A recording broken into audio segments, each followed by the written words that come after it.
ಈ ವಿಡಿಯೋದಲ್ಲಿ ನಾನು ಫ್ರಂಟ್ ಎಂಡ್ ಪ್ರಾಜೆಕ್ಟ್ನ ಹೇಗೆ ಹೋಸ್ಟ್ ಮಾಡೋದು ಹೇಳ್ಕೊಡ್ತೀನಿ. Next.js, ರಿಯಾಕ್ಟ್, ಆ್ಯಂಗುಲರ್ ಇಲ್ಲಾಂದರೆ ನಾರ್ಮಲ್ HTML ಪೇಜ್ ಆಗಿರ್ಬೋದು, ಸೇಮ್ ಪ್ರೊಸೀಜರ್ನ ಫಾಲೋ ಮಾಡಿ. ಓಕೆ, ಫಸ್ಟ್ ಒಂದು ಪ್ರಾಜೆಕ್ಟ್ ಕ್ರಿಯೇಟ್ ಮಾಡ್ಕೊತೀನಿ. npx create next app. Okay, ಇದು ಒಂದು ಸಿಂಪಲ್ Next.js ಪ್ರಾಜೆಕ್ಟ್ ಕ್ರಿಯೇಟ್ ಮಾಡ್ತಾಯಿದ್ದೀನಿ. ಪ್ರಾಜೆಕ್ಟ್ಗೆ ನೇಮ್ ವರ್ಸಲ್ ಡಿಪ್ಲಾಯ್ ಅಂತ ಕೊಡ್ತೀನಿ. ಓಕೆ,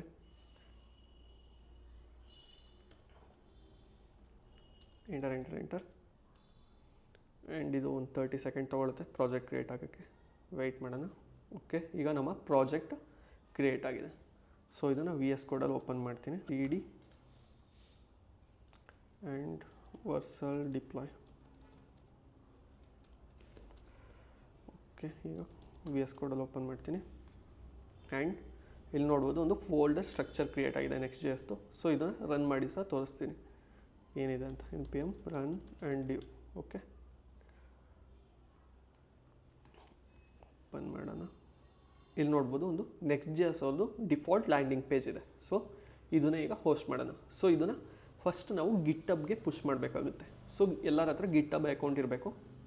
ಗಿಟ್ಹಬ್ ಓಪನ್ ಮಾಡ್ತೀನಿ, github.com. ಆ್ಯಂಡ್ ಇಲ್ಲಿ ನ್ಯೂ ರೆಪೋಸಿಟ್ರಿನ ಕ್ರಿಯೇಟ್ ಮಾಡಬೇಕಾಗುತ್ತೆ. ಸೊ ಇಲ್ಲಿ ಒಂದು ನೇಮ್ ಕೊಡ್ತೀನಿ, ವರ್ಸಲ್ ಡಿಪ್ಲಾಯ್ ಅಂತಲೇ.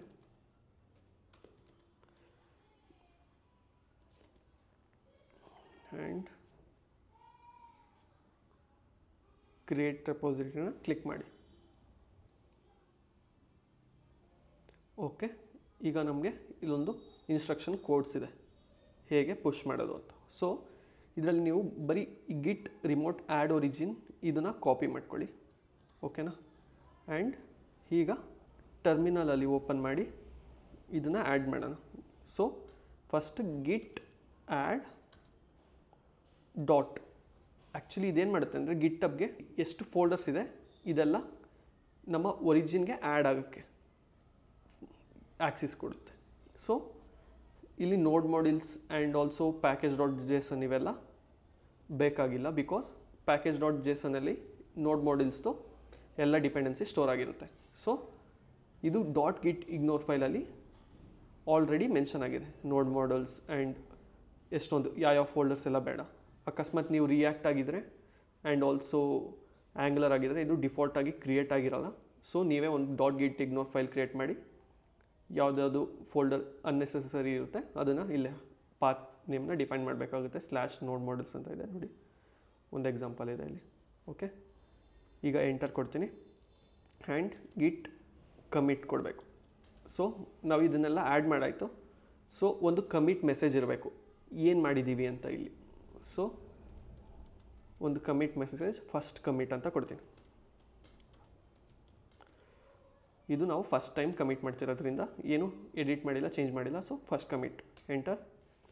ಆ್ಯಂಡ್ ಇವಾಗ ನಾವು ನಮ್ಮ ಬ್ರ್ಯಾಂಚ್ನ ರಿಮೋಟ್ ಒರಿಜಿನ್ಗೆ ಆ್ಯಡ್ ಮಾಡಬೇಕಾಗುತ್ತೆ. ಸೊ ಆಗಲೇ ಕಾಪಿ ಮಾಡಿದ್ದನ್ನ ಪೇಸ್ಟ್ ಮಾಡಿ ಆ್ಯಂಡ್ ಎಂಟರ್ ಕೊಡಿ. ಬಟ್ ನಾನಿಲ್ಲಿ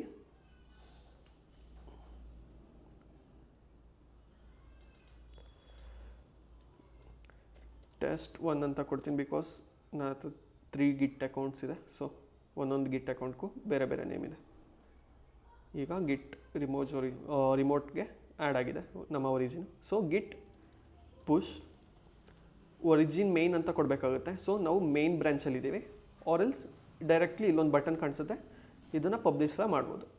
ಸೊ ನಾನು ಕೋಡ್ ಮುಖಾಂತರ ಮಾಡ್ತೀನಿ. ಮೇನ್. ಓಕೆ, ಈಗ ನಮ್ಮ ಕೋಡ್ ಪುಷ್ ಆಗಬೇಕು. ಓಕೆ, ಎಲ್ಲ ಕೋಡು ಪುಷ್ ಆಗಿದೆ. ಸೊ ಈಗ ಗಿಟ್ ಪೇಜ್ಗೆ ಬರೋಣ. ಇದನ್ನು ರಿಫ್ರೆಶ್ ಮಾಡಿದರೆ ಇಲ್ಲಿ ನೋಡ್ಬೋದು ಫಸ್ಟ್ ಕಮಿಟ್ ಅಂತ ಕಮಿಟ್ ಮೆನ್ಷನ್ ಆಗಿದೆ. ಕ್ರಿಯೇಟ್ ನೆಕ್ಸ್ಟ್ ಆ್ಯಪ್ ನಮ್ಮ ಎಲ್ಲ ಕೋಡು ಇಲ್ಲಿ ಡಿಸ್ಪ್ಲೇ ಆಗಿದೆ. ಓಕೆ, ಇದನ್ನು ಈಗ ವರ್ಸಲಲ್ಲಿ ಹೋಸ್ಟ್ ಮಾಡಬೇಕು. ವರ್ಸಲ್ ವೆಬ್ಸೈಟ್ನ ಓಪನ್ ಮಾಡಿ ಲಾಗಿನ್ ಆಗಿ.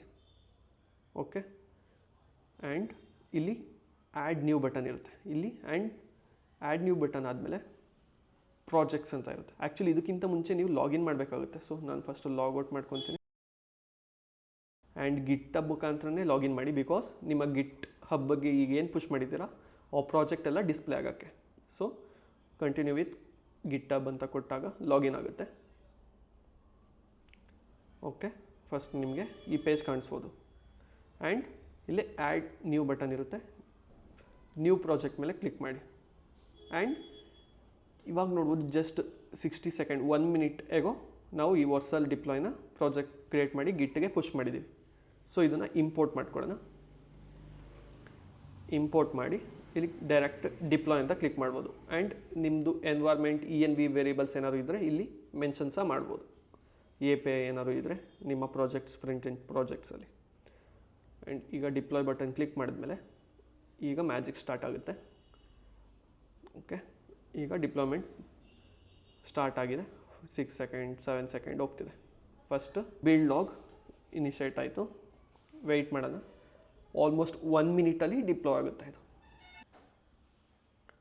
ಓಕೆ, 1 ಮಿನಿಟ್ಸ್ ಆಗಿಲ್ಲ, ಬರೀ 40 ಸೆಕೆಂಡ್ಸಲ್ಲಿ ಡಿಪ್ಲಾಯ್ ಆಗಿದೆ. ಆ್ಯಂಡ್ ಕಂಟಿನ್ಯೂ ಟು ಡ್ಯಾಶ್ಬೋರ್ಡ್ ಅಂತ ಬಟನ್ ಇದೆ, ಕ್ಲಿಕ್ ಮಾಡೋಣ ಆ್ಯಂಡ್ ನಮ್ಮ ಪ್ರಾಜೆಕ್ಟ್ ಡಿಪ್ಲಾಯ್ ಆಗಿದೆ. ಓಕೆ, ಈಗ ನಮ್ಮ ಡೆವಲಪ್ಮೆಂಟ್ URL ಇದೆ ಆ್ಯಂಡ್ ಇದು ನಮ್ಮ ಡಿಫಾಲ್ಟ್ ಡೊಮೈನ್ ಆಗಿರುತ್ತೆ. ಇಲ್ಲಿ ನಾವು ಕಸ್ಟಮ್ ಡೊಮೈನ್ ಸಹ ಪರ್ಚೇಸ್ ಮಾಡಿ ಆ್ಯಡ್ ಮಾಡ್ಬೋದು.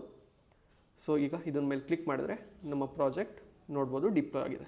ಇದು ಲೋಕಲ್ ಹೋಸ್ಟ್ ಅಲ್ಲ, ನಮ್ಮ ಒಂದು ಡಿಫಾಲ್ಟ್ ಡೊಮೈನ್ ನೇಮಿಂದ ವರ್ಸಲ್ ಅವ್ರದ್ದು ಡಿಪ್ಲಾಯ್ ಆಗಿದೆ. ಇಷ್ಟೇ.